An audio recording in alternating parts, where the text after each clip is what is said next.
സ്നേഹവും വിശ്വാസവും സൗഹൃദവും ഇന്നും അവസാനിച്ചിട്ടില്ല എന്ന് വിളിച്ചോതുന്നതാണ് തളർവാദ രോഗിയെ സുഖപ്പെടുത്തുന്ന തിരുവചനത്തിലൂടെ മാർക്കോസിൻ്റെ സുവിശേഷം 2-ാം അധ്യായം 1 മുതൽ 12 വരെയുള്ള തിരുവചനങ്ങൾ. 4 പേർ ഒരു തളർവാദ രോഗിയെ എടുത്തുകൊണ്ട് മേൽക്കൂര പൊളിച്ച് കിടക്കയോട് താഴോട്ടിറക്കി.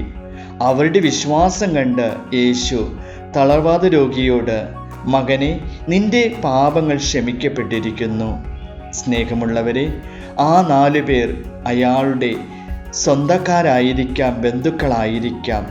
എനിക്ക് കൂടുതൽ അനുയോജ്യമെന്ന് തോന്നുന്നത് 4 പേർ സുഹൃത്തുക്കളായിരിക്കാം. അവരുടെ വിശ്വാസത്തിന് നീലാണ് തളർവാദ രോഗിയെ സൗഖ്യമായി മാറ്റിയത്.